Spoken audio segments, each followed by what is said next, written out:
Hi, my name is Jerri, and this is Message on the Move. Today, I'm going to talk about holding back in your commitments.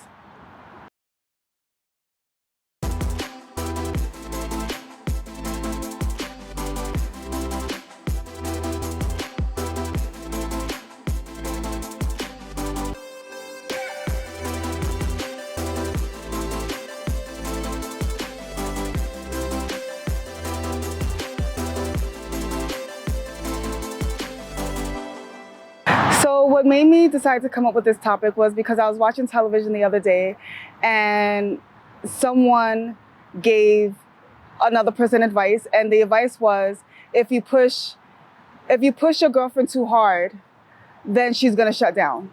And I thought to myself, at this point they're already committed. So she has the nerve to shut down. How does she even have the ability to shut down? Why is that even okay?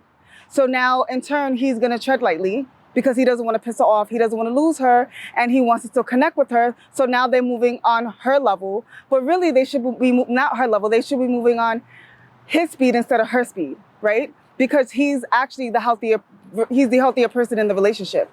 If she's going to commit and still hold back, then why does she commit to begin with? That's why we date, that's why we vet people, that's why we get to know people, because we want to iron out all of those things before we decide that we want to be committed.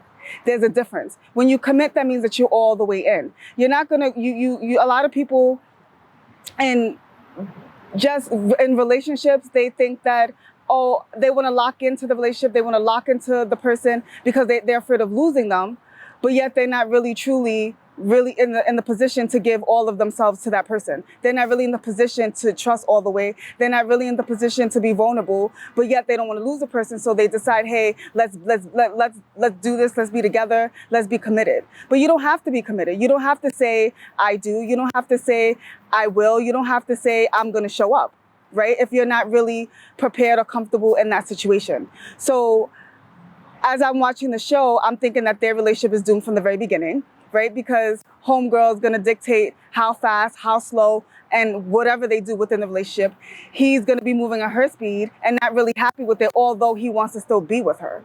So my advice is, when we sign up for things, we should really make sure that that's what we truly want. When we sign up for things and we say we're committed, be all the way committed, or just don't sign up. That's okay. I think a lot of people, and I used to be that person too, where I wasn't really comfortable with saying no, because I wanted to do it for the greater good. But is it really truly for the greater good if you're not happy?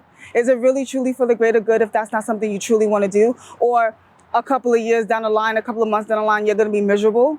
Like, when you're in a relationship, it should be two people on the same page, moving at similar speeds. And I'm not saying that you're not going to be with somebody who's going to balance you out, or who's going to be slightly different in temperament, but you guys should be striving for the same goal, which should be that you guys are all the way in, or at all times. You guys are equally vested. And that's where a lot of us go wrong. We don't want to end up alone. So we decide that we want to move at everyone else's speed, and then we end up miserable, and probably end up alone or just miserable.